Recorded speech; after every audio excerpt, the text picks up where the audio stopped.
Welcome back to your channel dear student. आप सभी का स्वागत है इस नई वीडियो में। देखिए, एग्ज़ाम बहुत ही करीब आ रहा है, इसके लिए आपको अधिक से अधिक मेहनत करने की ज़रूरत है और हम आपके साथ हैं। आपको इम्पॉर्टेंट चीज़ें देंगे और आपको चीज़ों को याद करवाएंगे। जैसे कि ये ईडीएम फ्रेज का वीडियो है। वीडियो शुरू करने से पहले कुछ बातें मैं आपसे बताना चाहूँगा। बात यह है कि ईडीएम फ्रेज का ऐसा सेक्शन है डियर स्टूडेंट कि अगर आप उसको पढ़ेंगे खुद से तो डेफिनेटली नहीं याद होगा, क्योंकि हर एक ईडीएम के पीछे एक स्टोरी होती है और हम उस स्टोरी के माध्यम से आपको ईडीएम्स याद करवाएंगे।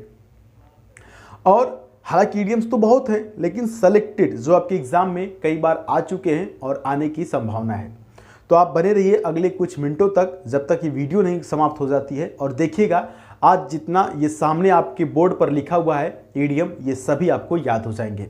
अगर मैं आपसे कहूँगा कि आप इन सबको मत देखिएगा, मैं जब मार्कर उठाऊंगा और जहाँ जहाँ पॉइंट करूँगा वहाँ देखिएगा, तो आप नहीं मानेंगे, हमें मालूम है। इसलिए आप हमें नहीं मानेंगे तो हम आपके हिसाब से चलेंगे। तो आप एक बार एक काम करिए कि पूरा पांचों ईडीएम देख लीजिए और इनके ऑप्शंस मैंने अलग कलर्स में लिखे हैं ताकि आपको देखने में आसानी हो। हम इसको लिख पहले क्यों लिए हैं? चूंकि आपको पता है कि आपके सामने लिखेंगे तो वक्त ज़्यादा लगेगा, एक बात। दूसरी बात कि डिजिटल बोर्ड तो है नहीं, जैसे आजकल सर लोग डिजिटल बोर्ड का प्रयोग करते हैं। ऑलरेडी चीज़ें सेट होती हैं और वो ऐसे ऐसे करते हैं, एक क्वेश्चन बताने के बाद ऐसे करते हैं, दूसरा क्वेश्चन आ जाता है, फिर ऐसे करते हैं, तीसरा क्वेश्चन आ जाता है। तो डिजिटल बोर्ड तो है नहीं, ये पहले वाला बोर्ड है, व्हाइट बोर्ड। तो इसीलिए हम इस पे पहले से लिख लिए हैं ताकि आपका कम समय लगे और हमारा भी कम समय लगे। वक्त की कीमत है और वक्त आपके पास ज़्यादा नहीं है। तो डियर स्टूडेंट, ये पांचों के पांचों आप देख लीजिए और अगर आपके पास पेन हो तो उस पेन के माध्यम से लिख लीजिए कि पहले का कौन सा सही है, दूसरे का कौन सा सही है, तीसरे का कौन सा सही है, और चौथे का और पांचवें का कौन सा सही है। ठीक है। अब उसके बाद फिर जब मैं आपको ये बताने जा रहा हूं, जब मैं आपको ये बताऊंगा तो आप अपने ऑप्शंस मिला लीजिएगा। अगर गलत होगा तो क्यों गलत होगा वो चीज़ समझ लीजिएगा। और मैं गारंटी लेता हूं कि ईडीएम फ्रेज इससे बाहर एग्जाम में कहीं नहीं आएगा। ये 5 नहीं, आने वाली इस वीडियो सीरीज में मैं और ज़्यादा आपको बताऊंगा। चूंकि ये पहला वीडियो था इसलिए वक्त लगा आपको समझाने में। ठीक है। तो अब आइए बात करते हैं पहले ईडीएम की। पहले ईडीएम में लिखा है डियर स्टूडेंट, मैं यहाँ से मार्कर अपना ले लेता हूँ और आपको बताने की कोशिश करूंगा। पहले ईडीएम में लिखा हुआ है to fight tooth and nail. मैं गारंटी देता हूं कि अगर नहीं समझ में आएगा तो वीडियो को डिसलाइक करके चले जाइएगा। देखिए, इसका जो मतलब होता है वो होता है option number D is right here. यहां से ये वाला मार्कर सही रहेगा क्लिक करने में। ऑप्शन डी सही है, to make every possible effort. Sir ऐसे नहीं याद होगा, कैसे, कुछ अलग बताइए। देखिए, fight tooth and nail, tooth का मतलब दांत, नेल का मतलब नाखून। ठीक है। तो एक उदाहरण मैं देता हूं। जैसे छोटा बच्चा होता है ना, छोटा बच्चा मतलब समझने लायक, जो क्लास 1 2 3 में पढ़ते हैं, उन बच्चों को अगर आप कोई गलती करेगा, कुछ नहीं समझ में आएगा, अगर उसको आप थप्पड़ से ऐसे मारोगे, काबे पढ़ता नहीं है, पढ़ना नहीं है, दिन भर खेलता रहता है, पढ़ता नहीं है, तो एक दो थप्पड़ मारेंगे तो सहेगा। जब तीसरा चौथा थप्पड़ मारेंगे ना तो धीरे धीरे वो गुस्सा करेगा, ऐसे करेगा।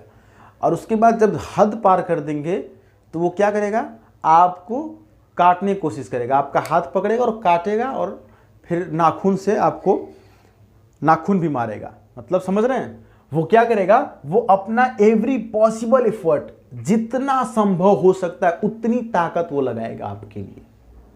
तो यही से वो मीनिंग निकल के आता है to fight tooth and nail.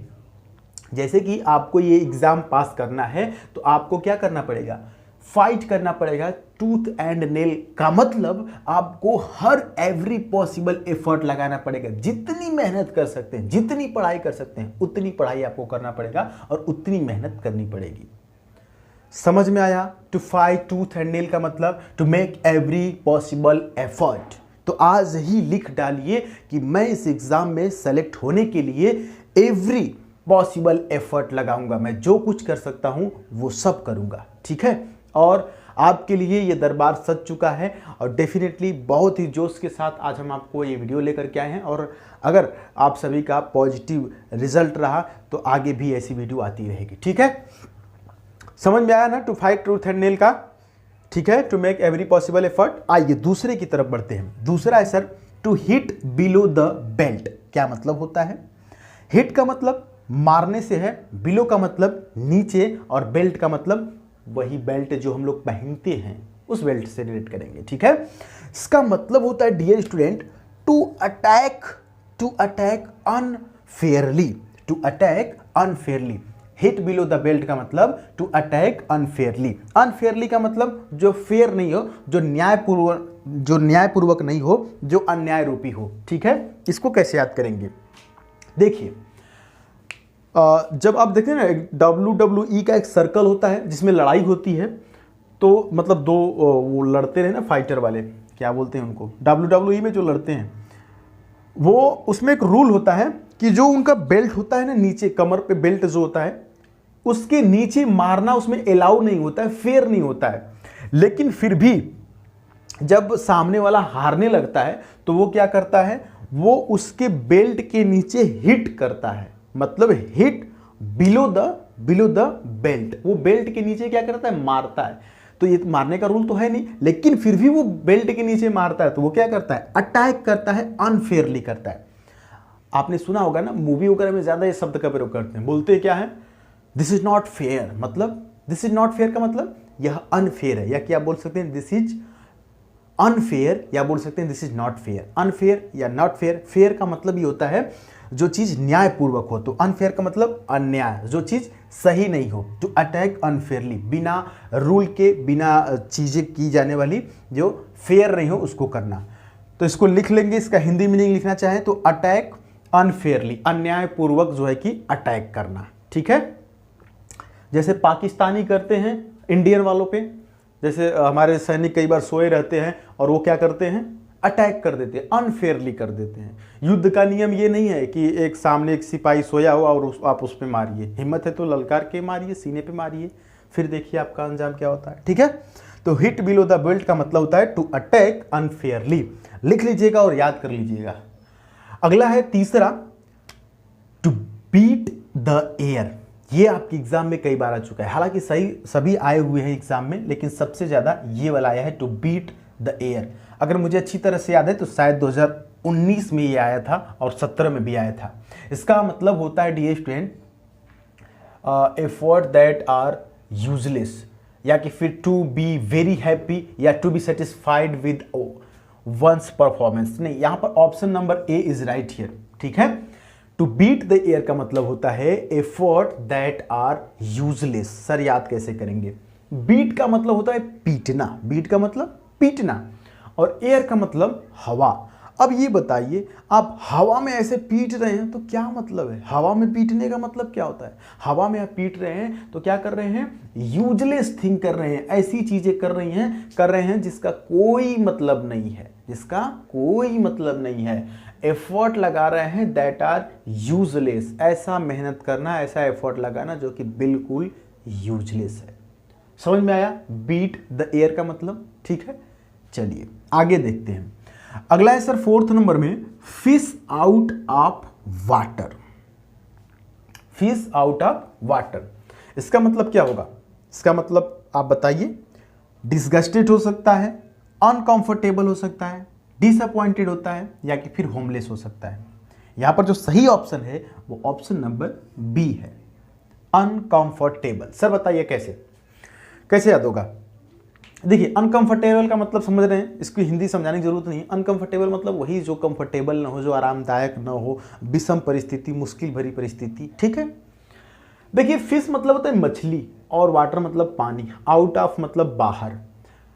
मछली जल की रानी है, जीवन उसका पानी है।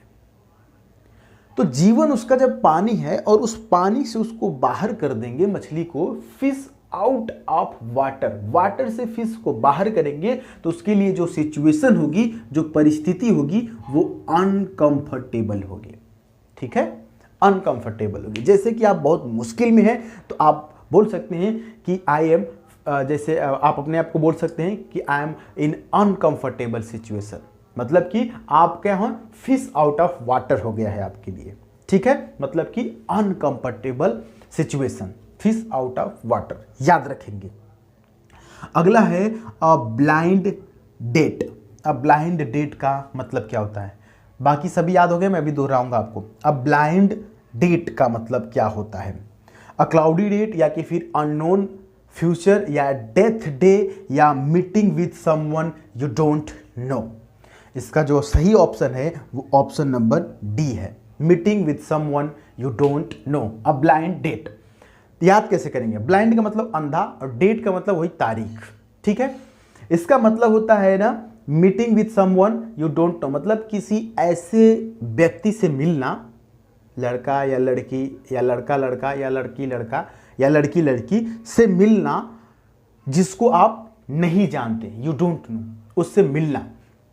एक उदाहरण देते हैं, ऐसी परिस्थितियां खास करके हमारे यहाँ तब होती है जब अरेंज मैरिज होता है। लव मैरिज में तो पहले से पता रहता है एक दूसरे को, लव तो अचानक होता नहीं है, धीरे धीरे होता है, आप कहीं मिलते हैं, धीरे धीरे मतलब चीज़ें होती हैं, समझ में आ रहा है ना, काफ़ी एक्सपीरियंस होगा आप सभी को। खैर, अरेंज मैरिज की बात करते हैं। अरेंज मैरिज में क्या होता है, हम लोग क्या लड़की वाले लड़के के घर आते हैं, लड़की वाले लड़के के घर आते हैं पता करने लड़का क्या करता है। तो भैया लड़का एयरफोर्स में है, लड़का नेवी में है, लड़का सरकारी जॉब पा चुका है, तब तो बहुत आसान है। ठीक है भैया, लड़का हमें पसंद है, लेकिन लड़की को भी पसंद होना चाहिए और लड़के को लड़की पसंद होना चाहिए। तो होता ये है कि अगर थोड़ा मिडिल क्लास के फैमिली के लोग हैं तो किसी मंदिर में बुलाते हैं, और हाई फाई हैं तो किसी बढ़िया होटल में। तो होता यह है कि उस समय मतलब लड़का और लड़की को बुलाया जाता है कि आओ भाई एक दूसरे को देख लो, मिल लो, सोच लो, समझ लो, तुम लोग को जीवन में आगे रहना है, तुम्हें लोग को साथ रहना है। तो वहां पर जब लड़का लड़की को देखने जाता है, चूंकि पहले से कभी नहीं मिले हैं, क्योंकि अरेंज मैरिज है, पेरेंट्स को पता है लेकिन लड़के लड़की को नहीं पता है, पहले से कभी नहीं मिले, तो वहां पर पहली बार मिलने आ रहे हैं, तो वो जो डेट वो लोग रखते हैं कि इस डेट को हम लोग आएंगे, तो वो डेट होता है अ ब्लाइंड डेट। बात समझ में आई? क्योंकि जब वो लोग मिलने जाते हैं तो वो एक दूसरे को नहीं जानते हैं, तो इसको बोलते हैं ब्लाइंड डेट। समझ में आ गई बात? एक और उदाहरण ले, नहीं समझ में आया होगा तो, जैसे मान लीजिए कि आप यहाँ से, मैं जैसे बनारस में रहता हूँ, अगर मुझे जाना हो कहीं लखनऊ जाना हो, तो लखनऊ अगर मेरे परिचित का कोई नहीं रहेगा तो मैं किसी अपने दोस्त से बात करूँगा कि भाई अगर तुम्हारा कोई परिचित वहाँ पर है तो बताओ, तो वो उसका परिचित होगा तो बताएगा ठीक है आप चले जाओ वहाँ पर मिल लेना। तो उससे वो बात कर लिया अपने दोस्त, मेरे दोस्त का दोस्त वहाँ पर रहता है, तो अब क्या होगा कि जब मैं उससे मिलूंगा तो मैं भी उसको नहीं जानता हूं और वो भी नहीं मुझको जानता है, तो जब दोनों अननोन पर्सन मिलेंगे, meeting with someone you don't no, तो उसको बोलेंगे अ ब्लाइंड डेट। समझ में आया? तो डियर स्टूडेंट, यहां पर 5 ईडियम फ्रेज हमने आपको घोल के पिला दिया, और ऐसे ही अगर आपका कमेंट बॉक्स में पॉजिटिव रिजल्ट रहेगा तो आगे मैं पर डे 5-5 आपको ऐसे ही घोल के देता रहूंगा, तो आने वाले 20 दिन में लगभग आपके पास 100 ईडियम फ्रेज हो जाएंगे। और ये जो 100 ईडियम फ्रेज होंगे ये काफ़ी इंपॉर्टेंट होंगे और बिल्कुल एग्जाम ओरिएंटेड होंगे। इनको याद रखने का बेहतरीन तरीका मैंने आपको स्टोरी से जोड़ करके बताया, और साथ ही साथ आप चाहें तो इनको लिख सकते हैं, और इनको याद करने के लिए सबसे बढ़िया जो तरीका है वो ये है कि आप इनको दैनिक जीवन में प्रयोग करना सीखें। ठीक है? और जब भी कहीं बाहर जाए, तो जैसे मैंने आपको बताया, ये स्टोरी मैं इसीलिए बता रहा हूं ना, ब्लाइंड डेट। अब किसी लड़का लड़की से मिलने जाओ तो ब्लाइंड डेट याद रखो, मतलब आप पहले से नहीं मिले हो तो, ठीक है? ऐसी सिचुएशन आपके लिए कोई अनकंफर्टेबल सिचुएशन है, जैसे गर्मी का मौसम आ रहा है, ठीक है, अभी मुझे पसीना हो रहा है, यहाँ पर गर्मी का मौसम है, लाइट चली गई आपके लिए, तो आपके लिए क्या होगा? अनकंफर्टेबल सिचुएशन होगा, फिश आउट ऑफ वाटर होगा। ठीक है? ऐसी चीज़ें आप एयर कर सकते। मतलब कोई लड़का है जैसे कि जिसको कुछ नहीं आता है, बहुत गधा है, बहुत गधा, वो यूपीएससी की तैयारी कर रहा है, या जिसको इंग्लिश में ABCD कुछ नहीं आता है, वो एयरफोर्स की तैयारी कर रहा है, तो वो क्या कर रहा है? बीट द एयर कर रहा है, यानी कि जो एफर्ट लगा रहा है वो यूजलेस है। या कोई लड़का है जिसकी हाइट नहीं है, वो आर्मी की तैयारी कर रहा है, तो यूजलेस है। ऐसे ही आप हिट बिलो द बेल्ट, आपके बहुत से पार्टनर होंगे जो अनफेयरली अटैक करते होंगे। यार पाकिस्तान वाला रिजल्ट बहुत बढ़िया है ना, पाकिस्तान वाला एग्जांपल बहुत बढ़िया है, वो ऐसे ही करते हैं, अटैक अनफेयरली करते हैं। फाइट टूथ एंड नेल, ये तो आपको अपने एग्जाम से रिलेट करना है कि भाई इस बार मैं फाइट टूथ एंड नेल करूंगा, बहुत अच्छे तरीके से मेहनत करूंगा। मैं क्या करूंगा? I make every possible effort, जितने पॉसिबल एफर्ट होंगे सभी लगाऊंगा। तो दैट्स द आपके लिए ये 5 ईडियम एंड फ्रेज। उम्मीद है कि आपको पसंद आया होगा। भरपूर कमेंट बॉक्स में कमेंट कीजिए ताकि आपकी राय हमें पता चले और लगे कि नहीं आप तक मेरी चीज़ें पहुंच रही हैं। मिलेंगे अगली वीडियो में, तब तक के लिए जय हिंद, वंदे मातरम।